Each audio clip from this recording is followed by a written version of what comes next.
le Brexit, parlons-en. D'un point de vue économique, la Grande-Bretagne a si tu veux, des données qui sont en tout point supérieures aux nôtres et à la moyenne des pays du continent. Si tu prends par exemple le seul point noir qui était l'inflation, si tu la vois si tu la vois frontalement, tu dis ils ont beaucoup d'inflation. Oui. Tu la vois en moyenne européenne, ils sont dans la moyenne. Ils sont dans la moyenne. La seule chose, c'est qu'ils ont pris le Covid comme nous et les sanctions ukrainiennes comme nous. Et ça, ce sont deux erreurs du pouvoir britannique, mais ce sont aussi deux erreurs de tous les autres pouvoirs. Mais par exemple, prends ce qui excite beaucoup de gens, qui est le volet migratoire. Est-ce qu'on peut comparer nos deux pays d'ailleurs La France et l'Angleterre, historiquement, ils ont des identités, par exemple, par rapport à l'inflation, etc., ils ont des points d'identité économique qui sont quand même assez proches. Tu sais, historiquement parlant, là, tu vois, il faut lire l'œuvre de Todd, David Todd, le fils d'Emmanuel Todd. On a des points communs, tant avec les Anglais, avec les Américains, qu'on n'a pas nécessairement avec des pays plus proches de nous géographiquement. En termes, par exemple, de rapport à l'inflation, d'histoire économique, de rapport au protectionnisme, beaucoup. Or, le gros problème, si tu prends par exemple le volet migratoire, qui a été celui qui a été le plus critiqué. Alors, ce qui est très drôle, c'est qu'il est critiqué dans l'Angleterre du Brexit. Quand l'Italie ouvre à 450 000 immigrés, que M. Orban va en faire venir 250 000 en 5 ans, là d'un seul coup, pas un mot. Mais c'est pas grave. Le problème, c'est que si tu prends le cas du Brexit, le Brexit a eu comme effet immédiat d'augmenter les salaires en faisant partir une part de classe immigrée. Ensuite, le patronat britannique veut renégocier. On entend dire qu'en ce moment, les Britanniques payent le Brexit. Tu n'entends pas cette visite-là ils le payent avec un chômage qui est la moitié du nôtre et avec, si tu veux, un salaire horaire qui est de 10% supérieur alors qu'il était de 10% inférieur avant. Donc, moi, je veux bien. Moi, à ce prix-là, je veux bien payer. Hein. Après, tu prends le volet migratoire qui a été attaqué par une partie de la droite. Où vont les immigrants en Grande-Bretagne ? Ils vont vers l'Écosse semi-autonome qui a décidé de maintenir le droit européen d'émigration.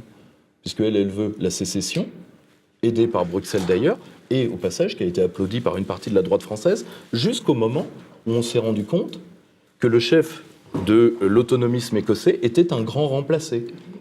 Et là, toute une partie de la droite qui détestait les Britanniques, d'un seul coup, regarde ses pompes, mais ne s'est toujours pas oublié. Tu comprends le problème ? Or, quand tu vois le pouvoir depuis Londres, ils ont des lois aujourd'hui sur certains types d'immigrés. Je cite les services d'Ursula von der Leyen elle-même, tu vois, qui disent « Heureusement, qu'en tant que l'Union européenne sera là, des lois aussi dures sur les migrants ne seront jamais prises sur le continent. » Voilà. Donc, si tu veux, et au niveau laxisme migratoire, quand Bruxelles te parle, écoute-le. Tu vois, c'est comme quand M. Juncker dit « Il n'y a pas de démocratie contre moi », crois-le. Tu vois, parce qu'au fond de la bouteille, il trouvera la vérité. Et finalement, on annonce, c'est vrai, depuis longtemps, en permanence, la fin prochaine de l'Europe, son implosion, mais force est de constater quand même que ça ne se produit jamais. Pourquoi, d'après toi ? Pour une raison qui est simple, c'est que c'est un impérialisme local soutenu. Moi, déjà, tu ne m'as jamais entendu dire « le grand soir est pour demain matin ». Jamais. Jamais, en 20 ans de métier, jamais. Pour une raison.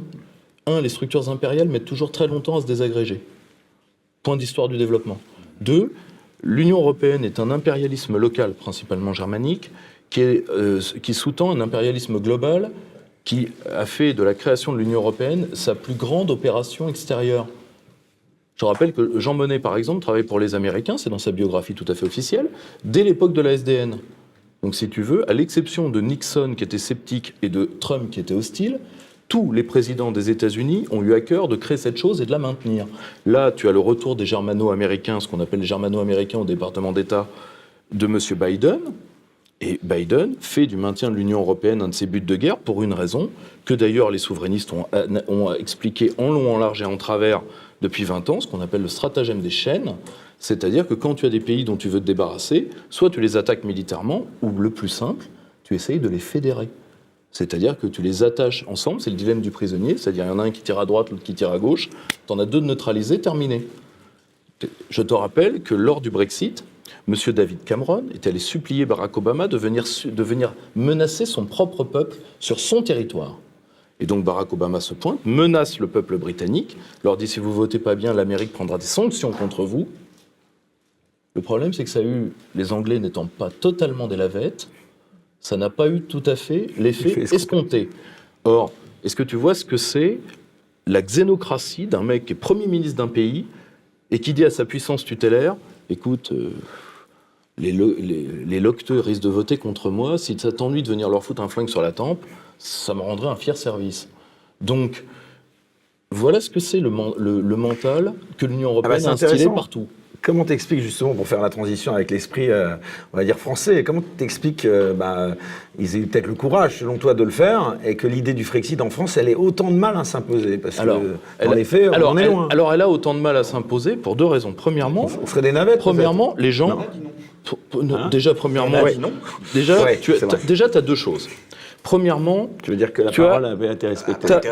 tu as la brisure de 2005. Parce que pour beaucoup de Français... Donc on rappelle, mais le c'est ça, référendum. on a fait un référendum, et après, M. Sarkozy, aidé d'ailleurs par une part non négligeable de la droite, si tu veux, a fait réécrire ce référendum et l'a fait annuler. Bon. Il y a des gens que ça n'a pas empêché de dormir. Il avait des gens, si tu veux, dans son haut conseil, des gens un peu particuliers quand même. Tu parles de qui? Je parle de M. Buisson, par exemple. Et que ça n'a pas empêché de dormir, c'est pas grave. Hein, on a les scrupules qui se surmontent.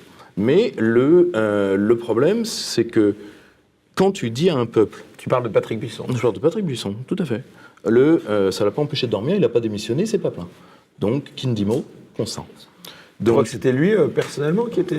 Je pense qu'en tout cas, il y a participé de toute évidence. À un moment... Enfin, la décision finale, c'est pas lui Ah qui non, l'a mais à prise. un moment, non.